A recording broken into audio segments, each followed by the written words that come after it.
Good evening. In today's lecture, we are going to cover the case study of 2020, that case study concerning arms trade. When you are solving case study, you must keep in mind that case study is a kind of situation reaction test. And that reaction is not spontaneous reaction, it's a strategic reaction from your side. When you are writing case study, you are depicting or expressing various ability of yours.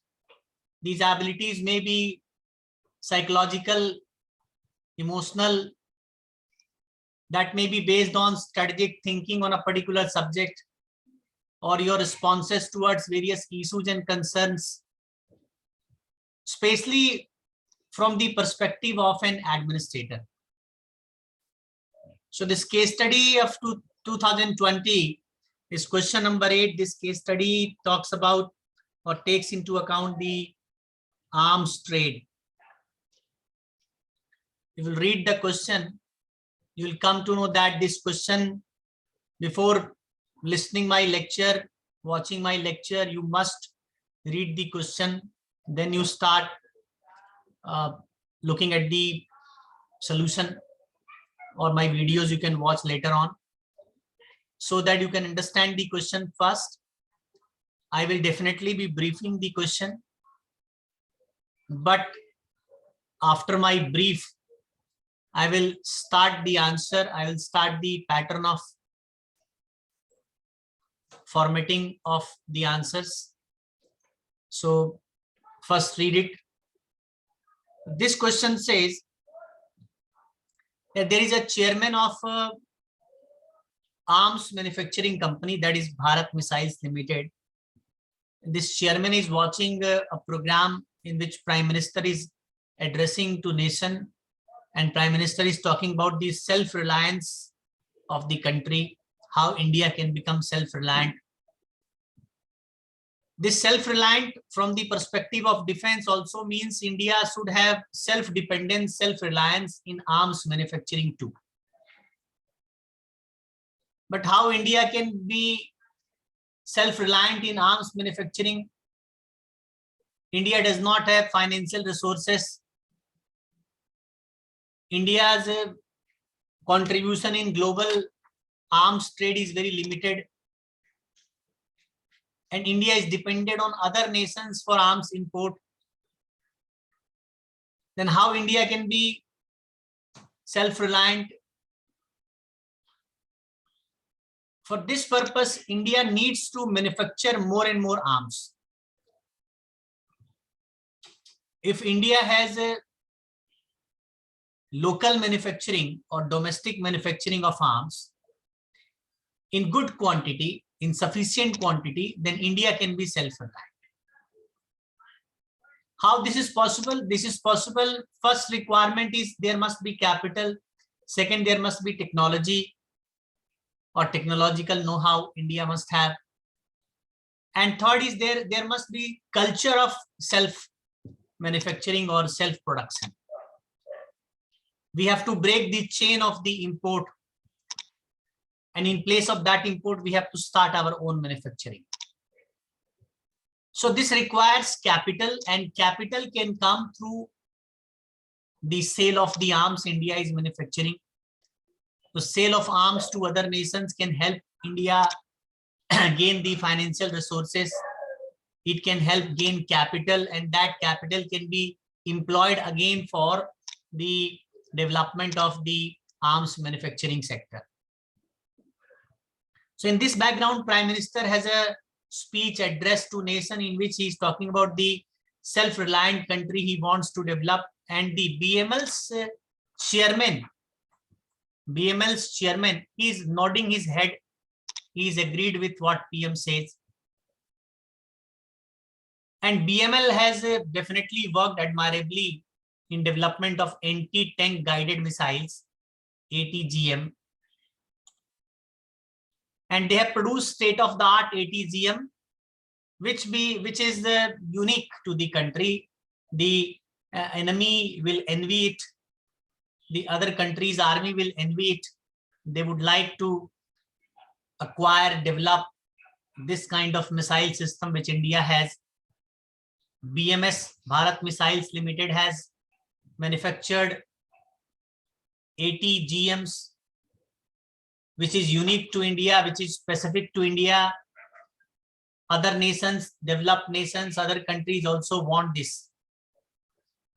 So that BML's chairman is nodding his head that India needs to be self-reliant. And BML has helped India getting strategic advantage in the weapon system.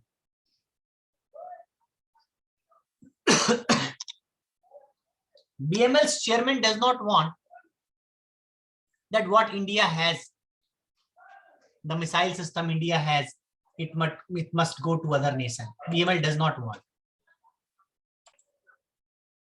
So chairman of BML wants that India should gain strategically. India should have strategic advantage of certain weapons.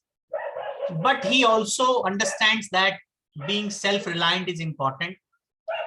So he compromises with his idea that India should not export too much of military weapons to other country.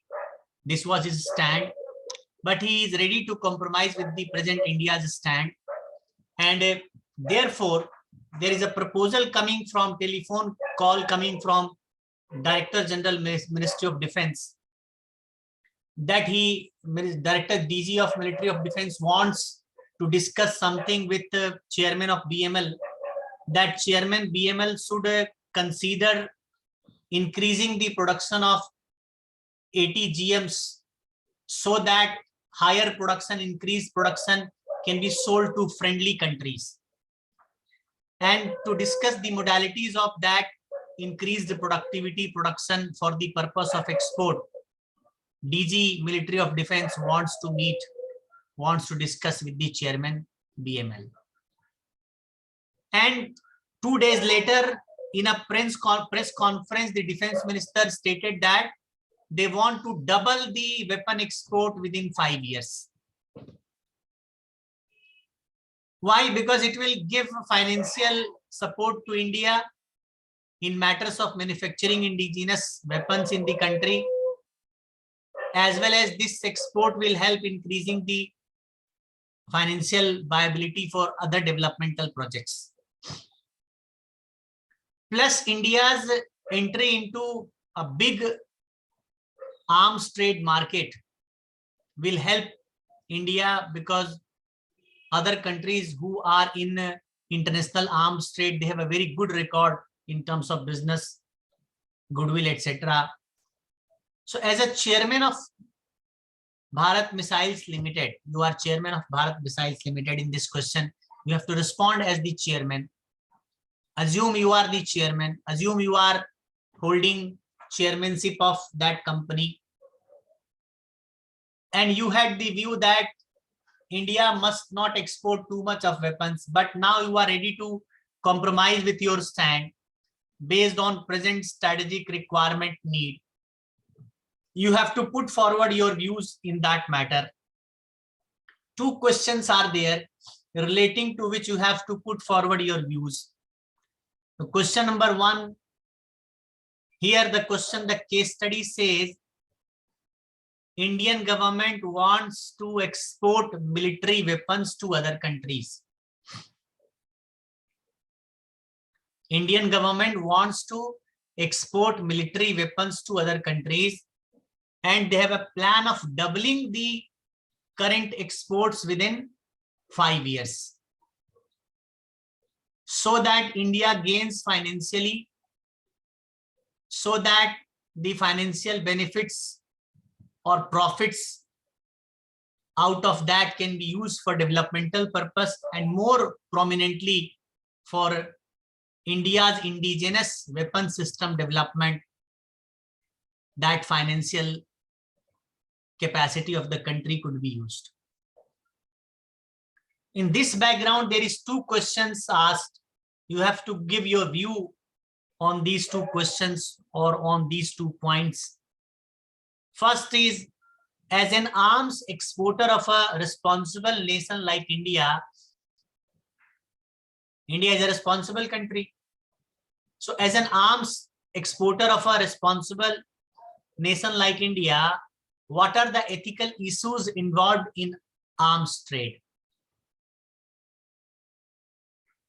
Means India is a responsible country, though India is exporting arms. Is there ethical issues relating to this export? What are they? Second question is, list 5 ethical factors that would influence the decision to sell arms to foreign governments.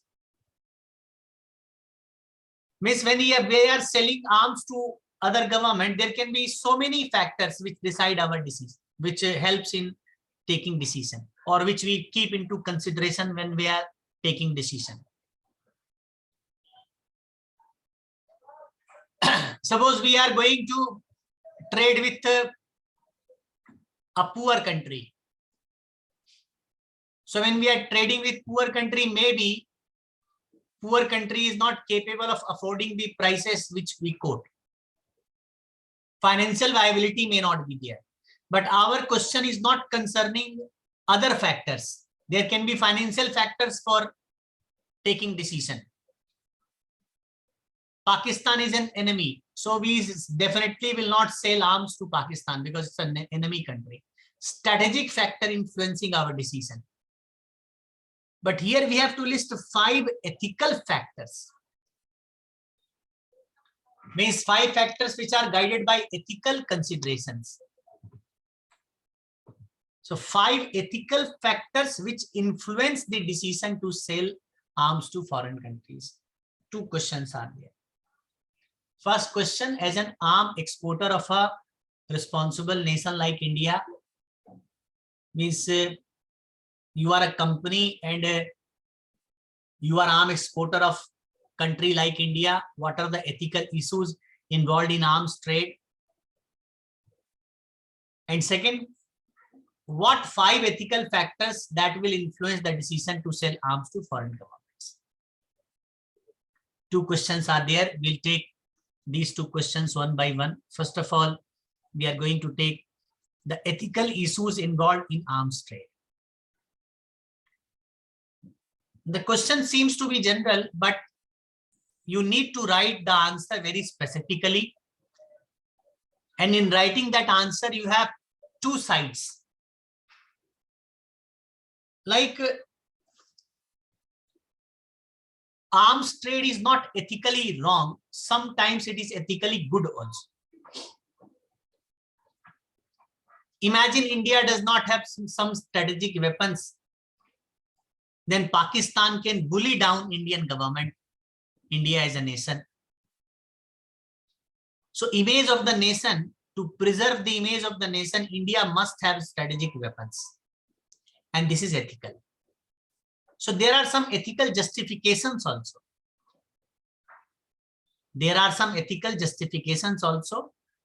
And there are some ethical critical aspects. Both sides are there. When there is a question, ethical issues involved in arms trade, what are the issues, issue areas from the ethical perspective? And in this context, there can be positive sides, means there can be ethically justified elements. And there can be ethically negative things, like I have taken up here the ethical justifications, the positive sides of arms trade. And then ethical criticism, the negative sides of the arms trade from ethical point of view. I have taken both the sides. And both sides are important. Ultimately, in the present context, arms trade must be justified from the point of view of India. India needs to be part and parcel to arms trade because it helps India so many ways. So ethically, how we can justify, what ethical justification can you give to support India involved in arms trade or companies of India involved in arms trade? The first point concerning this, the first ethical justification concerning this is basically arms trade is a very lucrative business.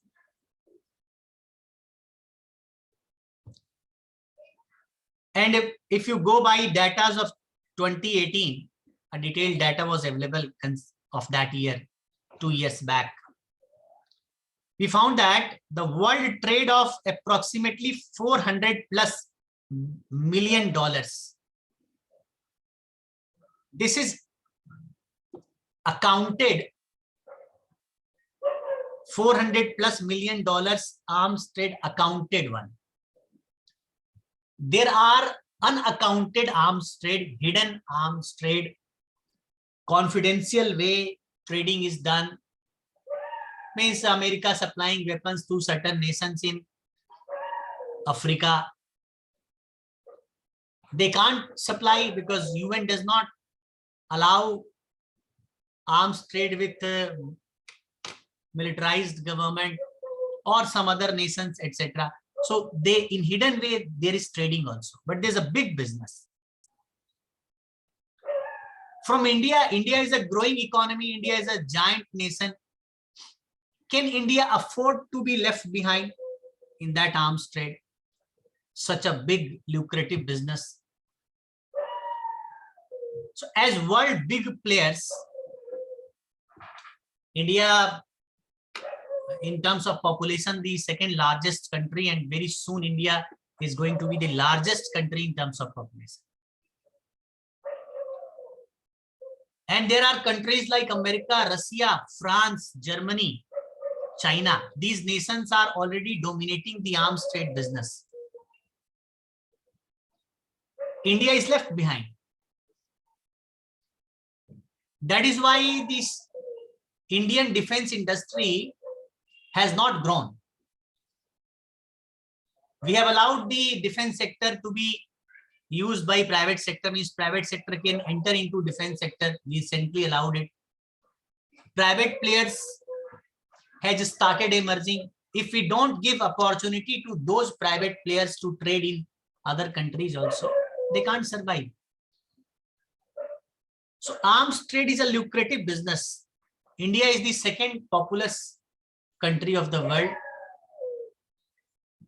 India cannot be at disadvantage. India can't afford to be left behind in this. First. Second thing, as we discussed just now, that this arms trade can be justified on the grounds of self-sufficiency in arms manufacturing. How this is possible? Suppose defense industry of the country, they are manufacturing limited.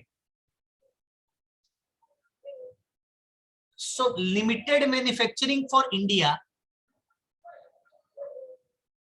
their scale of business is limited, then the profit margin will be limited. Sometimes they have to afford losses. But if they are manufacturing, Indian companies manufacturing for India plus for other nations also, economies of scale will increase, profit margin will increase. Profit margin increases means profit increases, savings, then reinvestment. So Indian defense industries can be viable, can be sustainable only if they are profitable. And Indian manufacturers are producing just for India. Their capacity to produce is limited.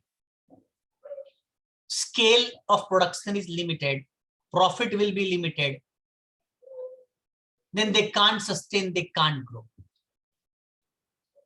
Producing for other nations also, scale will be higher, profit will be more, they will be sustainable, they will have more profit, there will be more investment. More investment in the defense sector itself means more and more research. That is the development of some strategic weapons which are not available to other countries. Development of certain weapons through researches for which we are depending on other countries. Other countries does not allow us to purchase, import. So there are some weapons India want to purchase from US, China is a hurdle. Wants to purchase from Russia, wanted to purchase from Russia, America was hurdle. So if this arms trade allowed, arms trade flourishes in the country, there will be sustainability through profits, and these companies will grow there. Then we will be self-sufficient, because countries, our own countries, companies are manufacturing weapons. We are not dependent on the other superpowers. And superpowers, dependence on those superpower comes down. It is ethical concern. We are dependent on them. We are not self-reliant, and we are bound to follow their instructions, guidelines. So our dignity also gets affected. Our strategic position in comparison to those nations can get affected. Therefore, second justification is a self-reliance in arms manufacturing.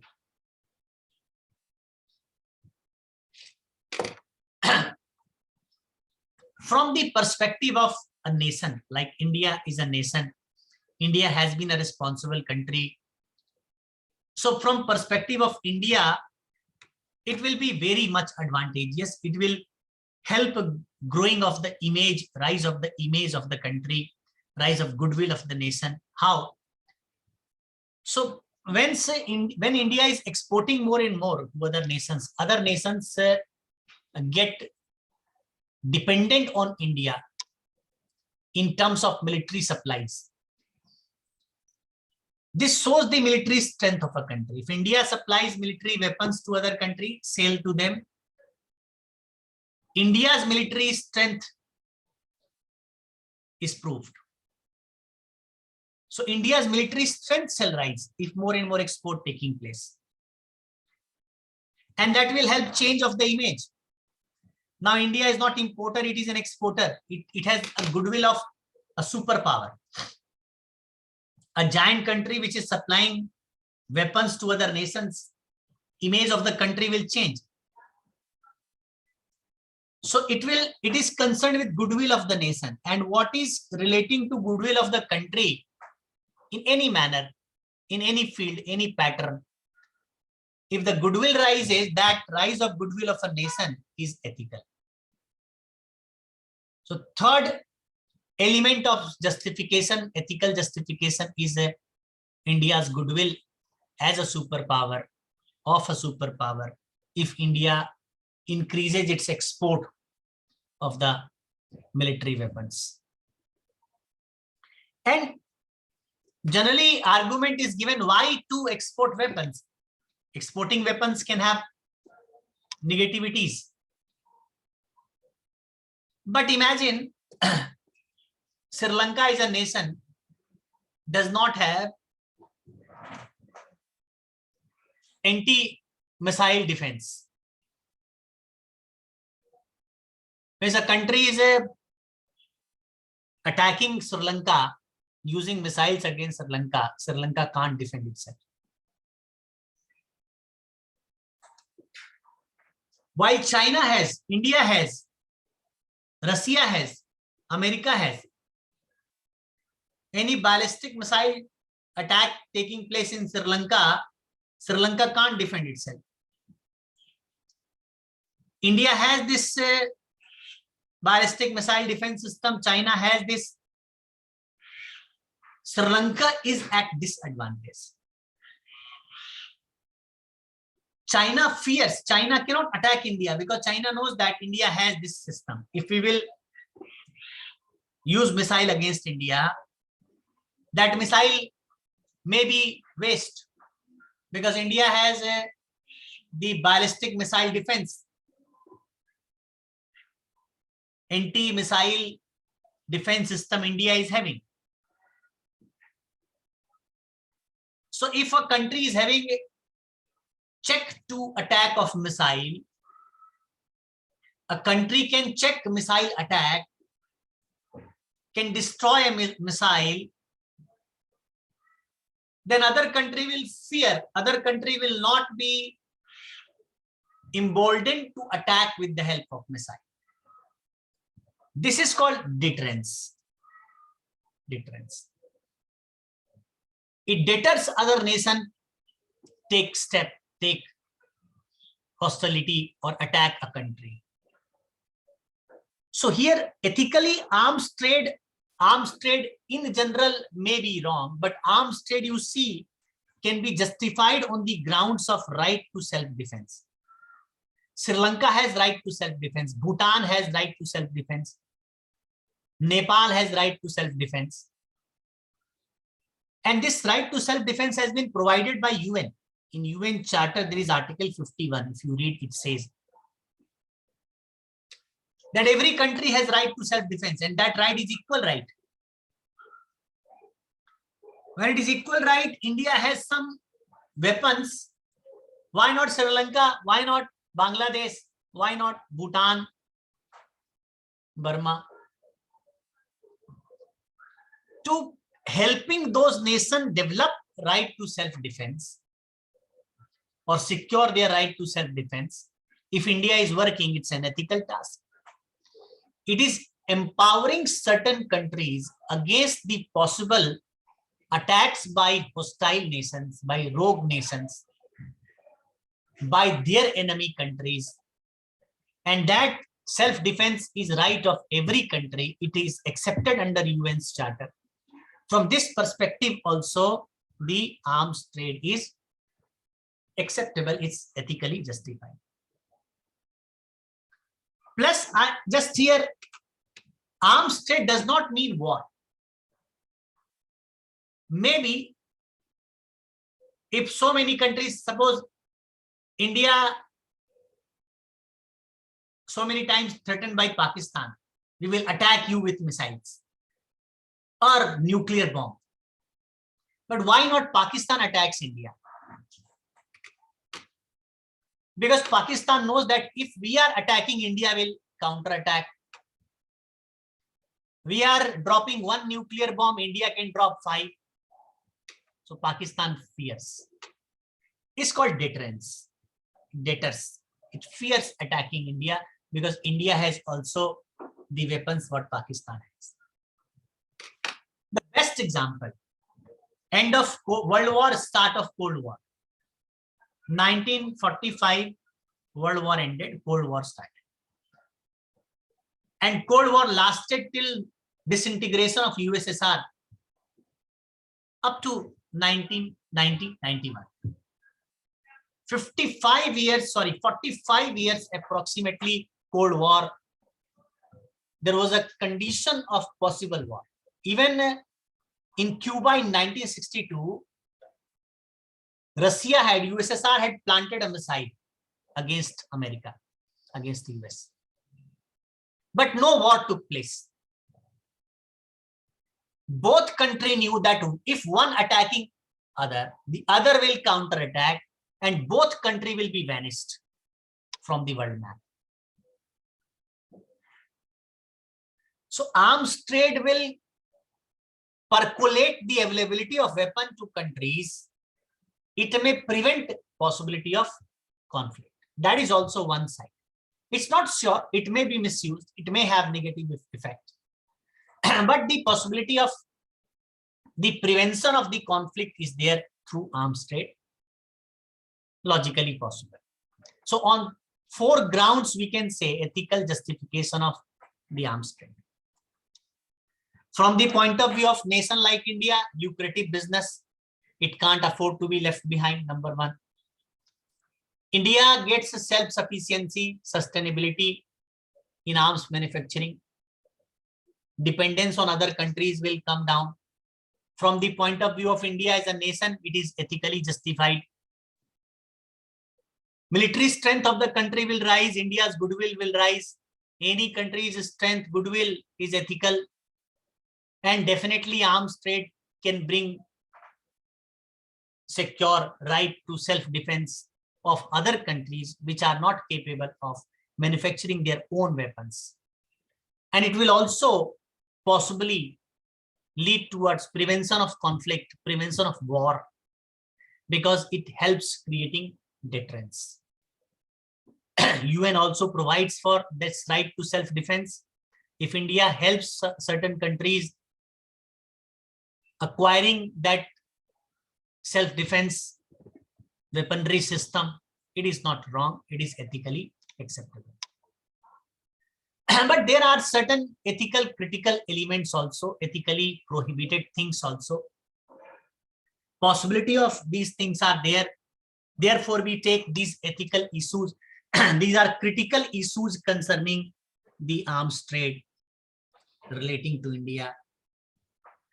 First of all, India, first from the point of view of India, India may lose its image of a peaceful and neutral country. India has a very, you can say, distinguished track record as a country. India is known to civilization, the whole world, as a peaceful country, peace-loving country. Also a neutral country. India never got associated with Cold War. Nor India sided with any conflict in Western Asia, Central Asia, or any conflict taking place, China's conflict with Taiwan, or Formosa, or Eastern Asian crises, India never been the part. So India has a very good track record of being a peaceful and neutral country.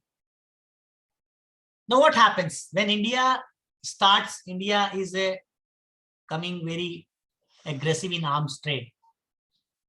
So it will help proliferating or proliferation of the arms to more and more countries. And when India's MNCs or India's companies start trading in the arms to different parts of the world, so arms traders are branded as merchants of death. It's called merchants of death. They are trading in the death because arms will help kill people. Arms are used to kill people. So they are merchants of death. And when Indian companies, India as a nation is proliferating more and more weapons to different parts of the world, this will surely hit the image of the country, image of a neutral country, because Indian supplied weapons can be used when used in the armed conflict,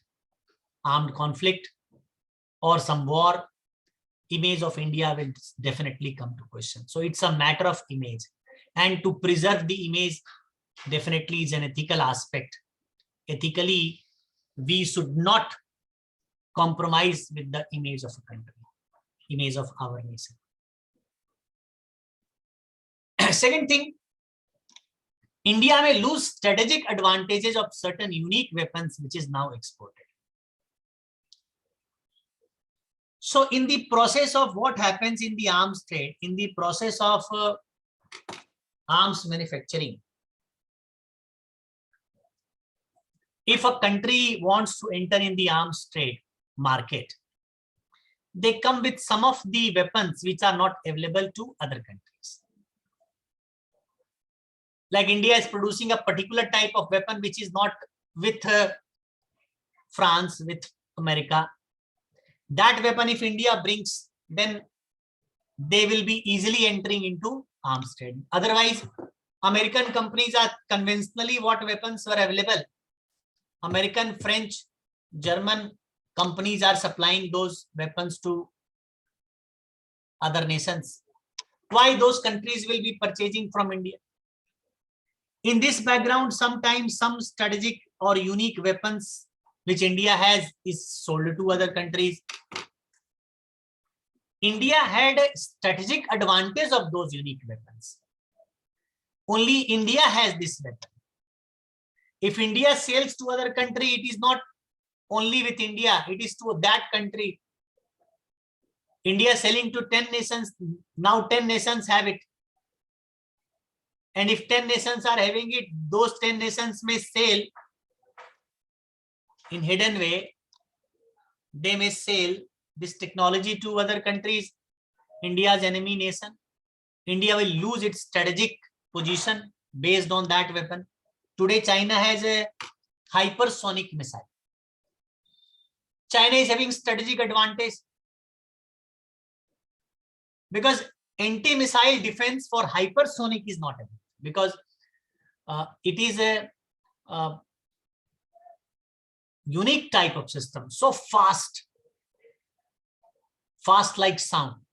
Speed of that missile is like sound, and during the path or trajectory also it can change the targets.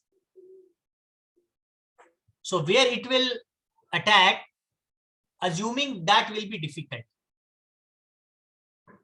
Even on board, it can change the target. It is strategically positive position China acquires in comparison to America through its hypersonic missile. If China starts selling this missile to other country, it will lose its unique position. It will lose its strategic position. That can also happen to a country. That is not India. Indian weapons are for India's strategic position. And it is not ethically right to make other countries capable in those strategic weapons so that India lose its position. So it is ethically wrong, ethically bad. Third and very prominent point. So India, suppose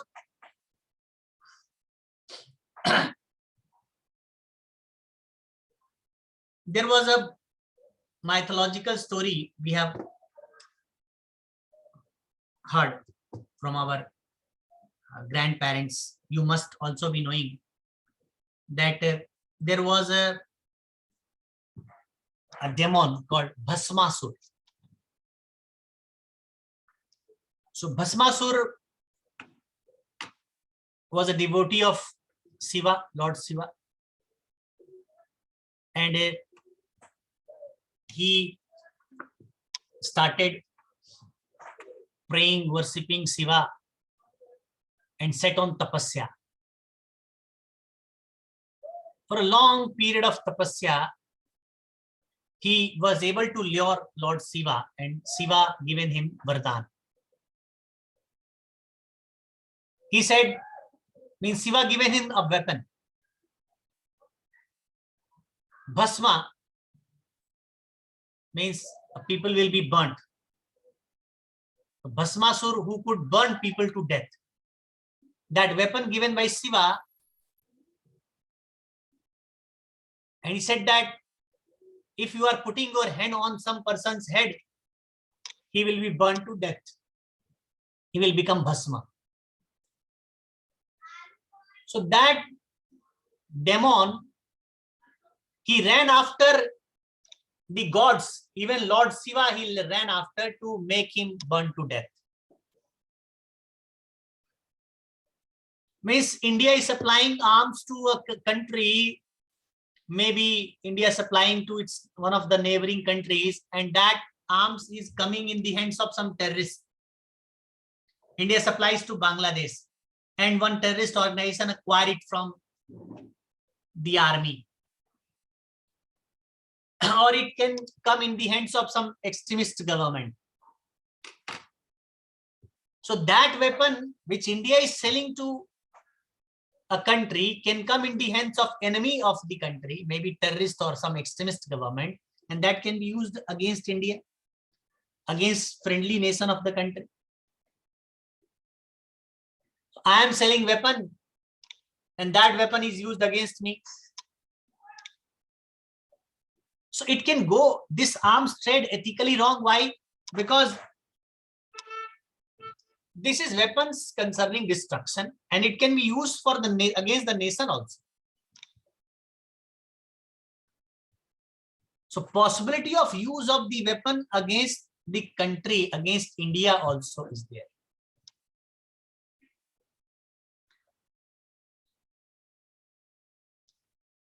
And one more thing, very important thing, that India has always been vocal against the arms race. India was always against a bipolar world, Cold War condition, division of world into Eastern Western Bloc. India was with none of the group, none of the blocks. India was non-aligned. So India was part of non-alignment movement. India was vocal against the arms trade, arms race. When India itself start exporting weapons at mass level, will India be able to voice its concern at the platform like UN? India itself is active associates of the arms race. India may lose its voice. India will not be able to voice its concern against arms race. So at global platform, UN or other platform, India will lose its voice. Ethically, India's position will be compromised.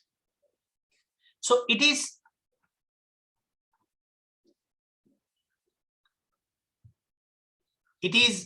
India losing its image of a peaceful country, neutral country, that arms can be used against people. People may die. The traders, MNCs of India or Indian government may be branded as merchants of death. India may lose strategic advantage. It can be used by terrorist organizations, extremist groups, governments against India, against friendly countries. And India will lose its voice. Definitely, the arms which India is going to supply, important ethical thing is it can be used against innocents. Human rights violation can take place. Peace can be disturbed. Conflict can take place with the help of those arms. So it will definitely help. Of hidden in these points are definitely it will lead towards arms race. Conflict may escalate, or human rights violation. It can be used for terrorism,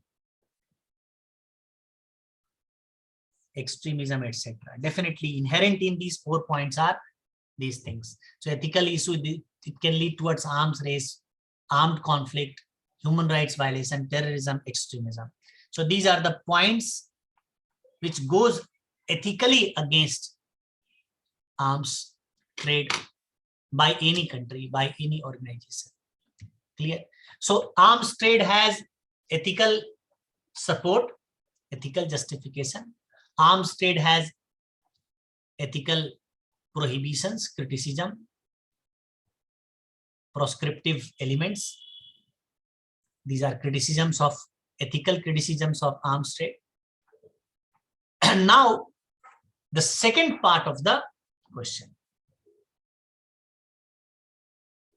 is, when you are going to take a government or a company dealing in arms trade, when they are going to sell arms to military weapons to other country or to foreign governments, when they are going to take that decision, what factor will influence that decision? Is selling arms to other countries, there are some ethical factors which will help taking decision. What to decide, how to decide, it will be influenced by certain ethical factors. You have to list 5 those factors.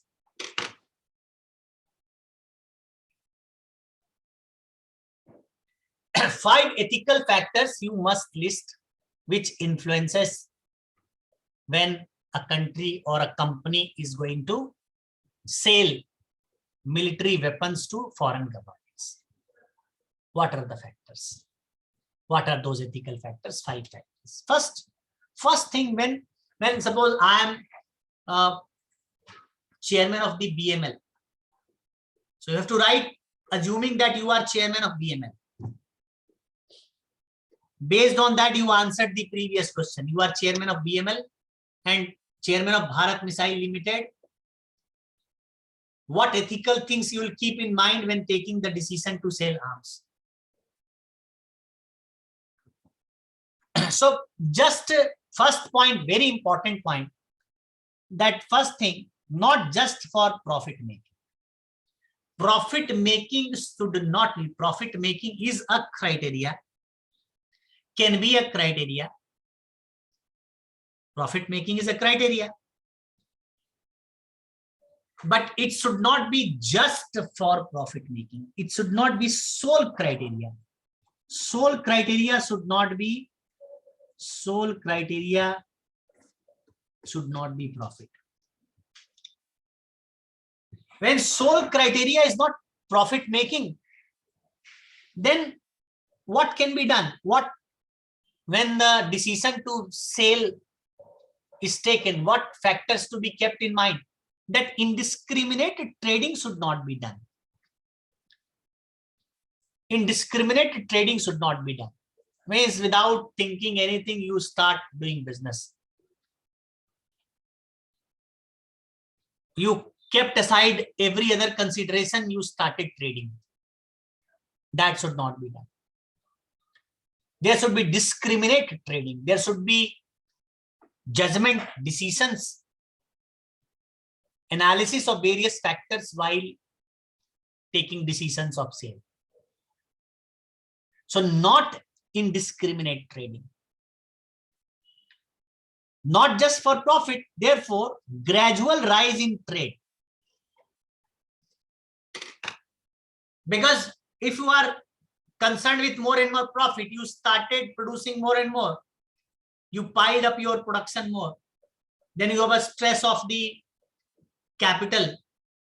Then you have to empty your godowns, warehouses, and then you compromised with other factors.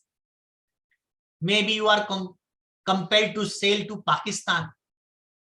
You are selling to Pakistan certain weapon and Pakistan is purchasing to use against India. There must be gradual rise, not the all of a sudden more and more production. And profit definitely, but it trade to the limit of reasonable defense needs. Means we have defense requirements. We have to be self-reliant in the matters of defense. Therefore, we need capital. Therefore, we need profit. This profit may come from the defense sector itself. So reasonable defense needs, to that limit, the trade must be done. So first factor, ethical factor, is the decision should not be based just on the basis of profit making. And to that, these elements must be kept in mind. Second thing,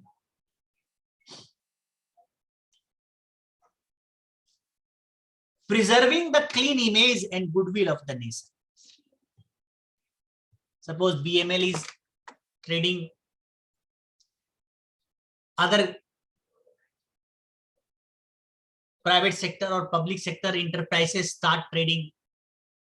They start selling their weapons to different parts of the world. It has been seen that the dictatorship in certain African countries, supported by the arms trade of America. Weapon manufacturers of America, they supplied weapons to dictators. And dictators use those weapons, African dictators use those weapons against their own countrymen. Mass killing, gross violation of human rights, abduction of people.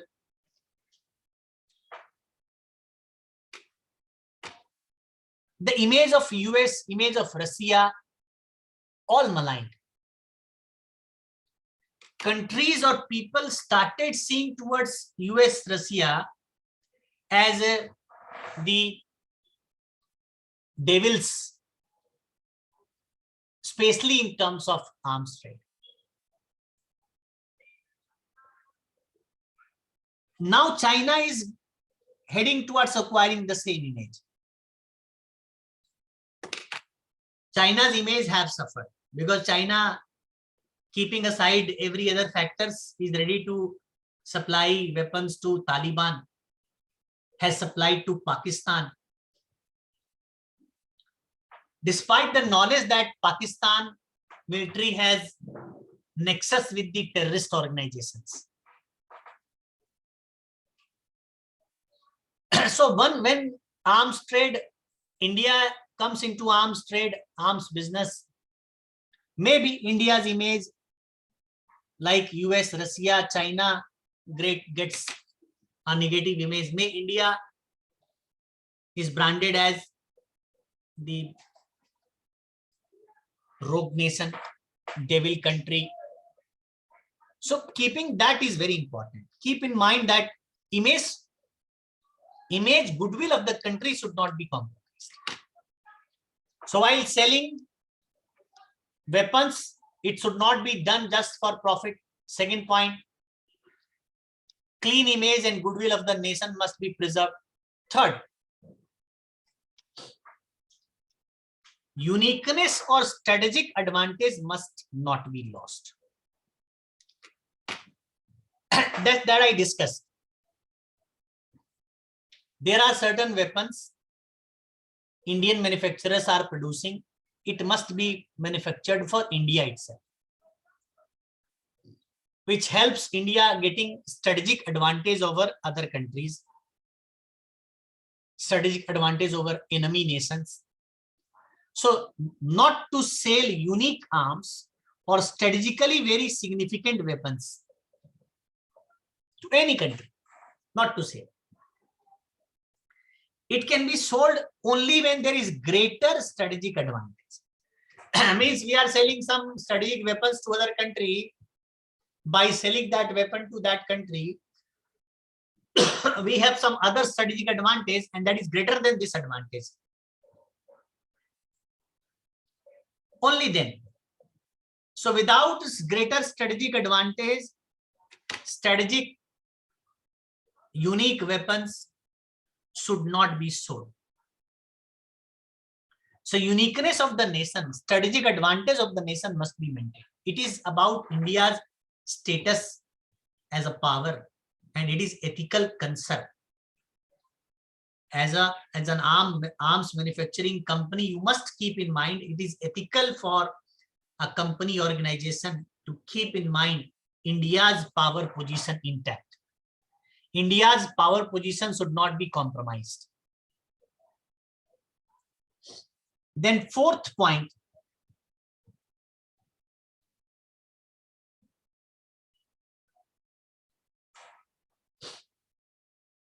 very important point to be kept in mind when we are selling military weapons to other countries, foreign nations. And that this, what trade we are doing, what arms trade we are doing, it should not escalate conflict in some region. Suppose in Western Asia, Israel, Palestine, Syria, these countries are always disturbed nations. And we are supplying weapons to some of these nations. And emboldened by our military supply, some of the country becomes more aggressive against another country and conflict escalated. Or our arms supply is disturbing peace. Or we supplied weapons to certain countries which are extremist in nature, and they started killing people using those weapons. So this arms trade should not escalate conflict, disturb peace, or violative of human rights. Supplying weapons earlier to Libya could help that. Supplying weapons to Taliban could help this. Supplying weapon to Palestine or some other nations nearby could help this. So how can it be done? If this is ethical consideration, ethical point that this arms trade of ours should not escalate conflict, should not disturb peace, should not violative of human rights. And then what points we must keep in mind? We have to keep in mind that these weapons should be offered to legitimate governments only. Only legitimate governments. It should not be sold to dictators, military governments, or the forces like Taliban. Second, it should be offered to a nation with clean human rights records. Means even if it is a legitimate government, Pakistan, legitimate government, but they have poor human rights records. Or maybe certain nations of Africa, they have legitimate government, but they have poor human rights records. So country with poor human rights record, those who will violate human rights, to them we are not selling. So to a nation with clean human rights record. And third, to a nation with agreement to use. Third point, what shall we do? To a nation, we will trade with a nation or supply to a nation who are ready to come into agreement that they will use it for self-defense or for minimum credible deterrence. Means those who are taking to fight war against others, no. Those who are taking from us for self-defense, they have an agreement with us that they will be using it for self-defense, not for aggression. Or those who are importing it from us for minimum credible deterrence, means for the purpose to check other countries' attack. To those nations we shall say, to legitimate government, to a nation with clean human rights record, or to a nation which is not aggressor, a nation which is just taking it for self-defense, to them we shall supply. And fifth one, a very important parts, very important ethical question. Armed state should not compromise with the interest of the nation, interest of the people of the country, interest of the security of the nation. So not at the cost of security of the country. What can we do? What points to keep in mind here? Never to a government known to have soft attitude towards terrorism. Means a country which is soft towards terrorism, to them we will never say. Because what will happen? They will supply it to terrorist groups. They may sell it to terrorist group. They may transfer technology to terrorist groups. So those who are soft towards terrorist organizations, never to that government. Second, never to a past, present, or potential enemy country. Past enemy, we shall not sell, should not sell. It's not ethical. It's an enemy country, not to sell. Present enemy, not to sell. There is a potential enemy also. Afghanistan never been our enemy. But whenever Taliban comes to power, Taliban extremist group, it can be used by extremist organizations of Pakistan to their advantage. They have done earlier also. So Afghanistan is a potential enemy country. Enemy of the past, enemy of the present, or potential enemy country, never to sell to them.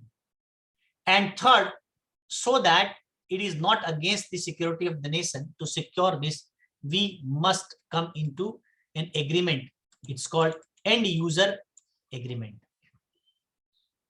End user agreement means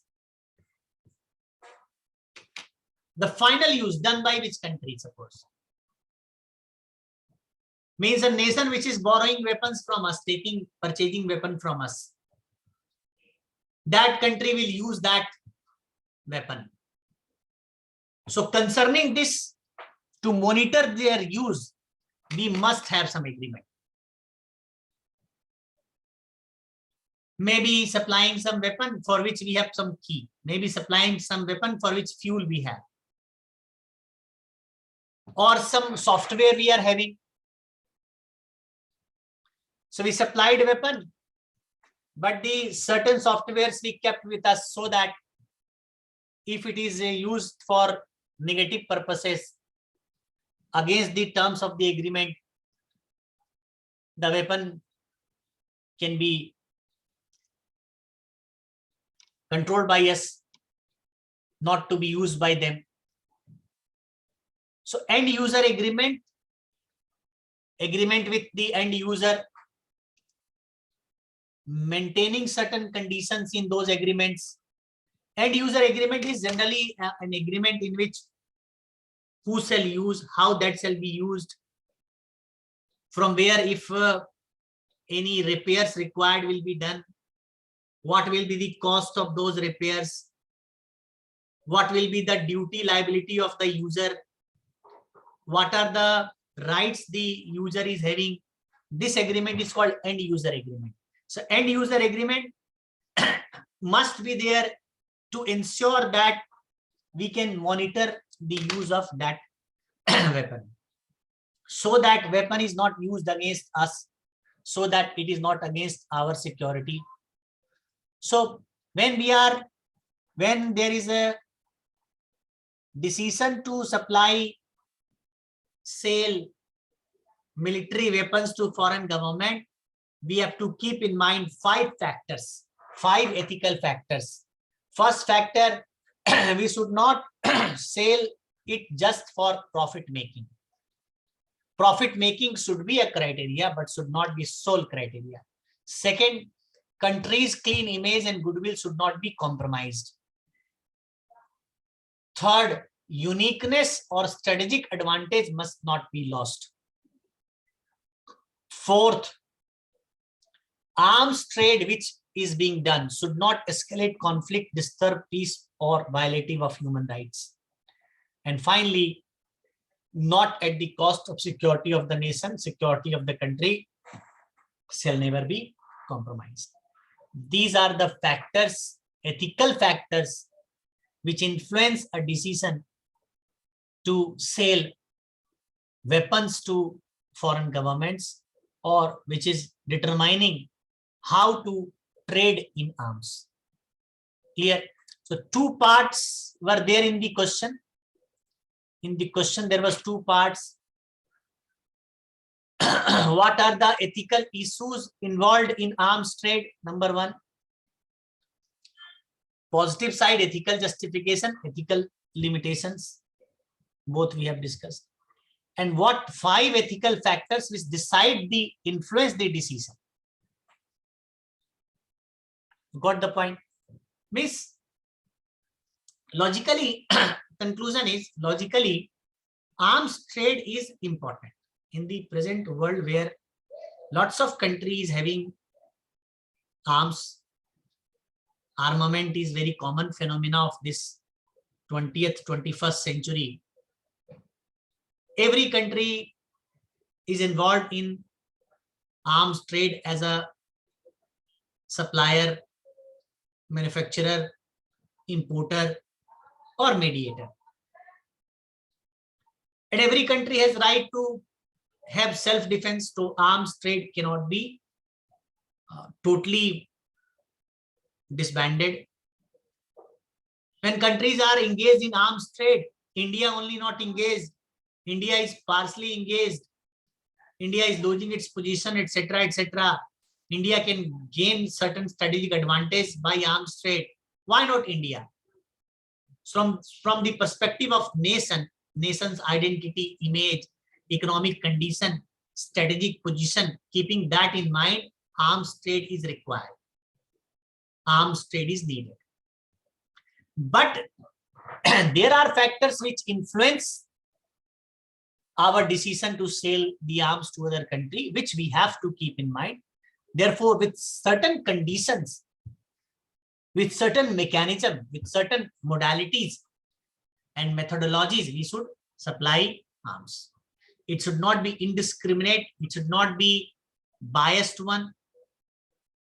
it should be reasonable, keeping in mind country's need plus the needs of the humanity. Clear?